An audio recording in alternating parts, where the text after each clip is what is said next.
Chapter 3 Transparency.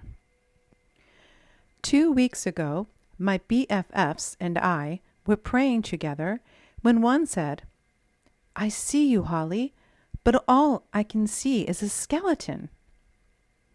Yikes, I thought. That image is creepy. I asked God what he was saying, and then the image of an X-ray photograph came to my mind. When a doctor examines the picture of an X-ray, he is able to see past the outer layers of the body and into the core, the skeleton. The inner part of the body is no longer hidden. The condition of the bones is revealed. Yesterday, I was shopping in Walmart, and my eyes fell upon a woman's t-shirt. I instantly knew that God was speaking to me through that shirt. It depicted an X-ray view of the chest with white skeletal ribs, but in addition, it had a bright red heart.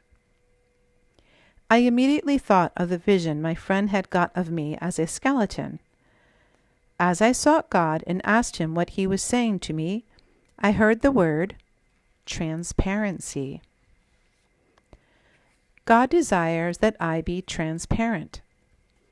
The only thing that he wants people to see when they look at me is my heart. He desires that I have no hidden agendas, masks, or pretenses. These things keep people from seeing my heart. They are layers which act as walls that keep people out. The idea of letting these walls down is a scary one. One becomes vulnerable, open to attack or offenses. I remember feeling this vulnerability when I had gone to an intensive training seminar on inner healing. I was chosen by the leader to be part of a model inner healing session. There I sat as the leader took me back to my past, to childhood wounds inflicted by my father who sexually abused me. I literally felt as if I were a child again, feeling all of the feelings associated to that period in my life.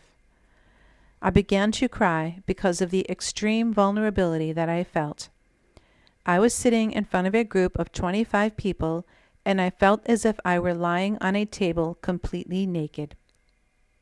I felt exposed. My insides were on the outside. Nothing was hidden. I had this exact feeling several months later when the details of my life were printed on the cover of a newspaper. I willingly agreed to share my life details with a journalist, but once I saw my face on the cover for all to see, along with the details of being sexually abused as a child and raped as a teen, I felt as if there was a naked picture of me on that cover. As I looked at the cover, it made me want to grab a blanket and cover myself up. I felt so exposed.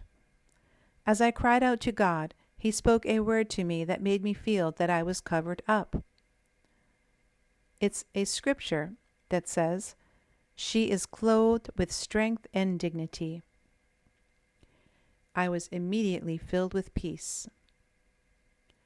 These two incidents were orchestrated by God. They were experiences that fostered transparency in me. All of the wounds that my heart received as a child caused me to put up walls around my heart. Those walls had to come down in order for me to love others. In addition, God desired for me to help other survivors of sexual abuse receive healing. Since I have published my book, The Tin Man, The Voice of an Incest Survivor, my life secrets are out for the world to see. I've learned that my transparency helps others to be transparent with me. I've met many people, both men and women, who upon hearing my story feel safe to share theirs with me. When I am facilitating workshops that lead survivors through the healing process, I experience the same dynamic. For 8 weeks, I share with women my life experiences of sexual abuse, and because I bare my heart to them and expose all of my feelings, they in turn do so with me. Because I have let my guard down they feel that it is safe to do the same. This fosters healing in them. In this form of transparency, dark secrets are exposed.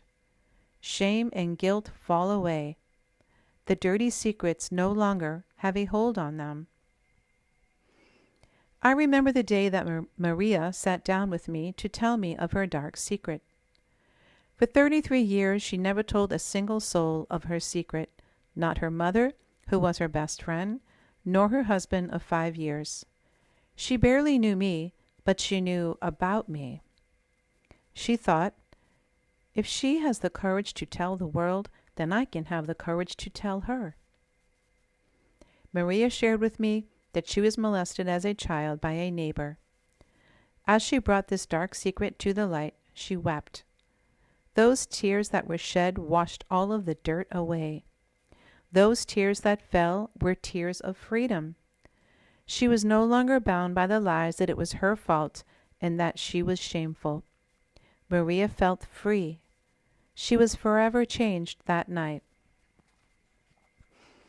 When God took me through the process of healing from childhood abuse and neglect, I learned that I created masks and acted out roles to cover up the truth of who I was deep inside.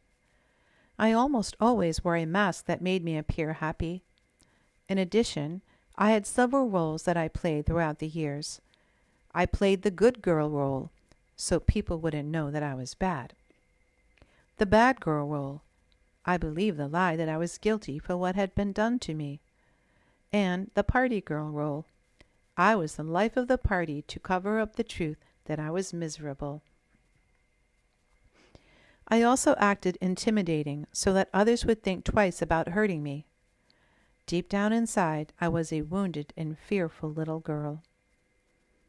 As God's light shone in my dark places, lies were uncovered and His truths were revealed.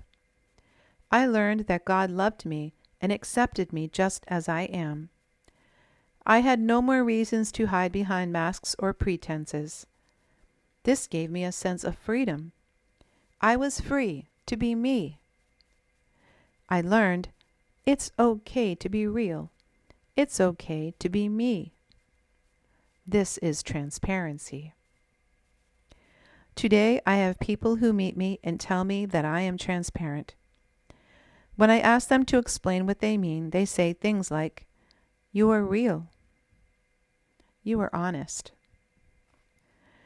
I don't get the sense that you are pretending to be someone that you aren't. I don't feel that you are hiding anything from me." Wow, I've come a long way. This is God's doing.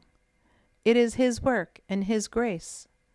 It is God's desire for His children to connect at a heart level, heart to heart, with nothing in between, nothing obstructing the matters of the heart. Why live any other way? To live this way is to live life to the fullest.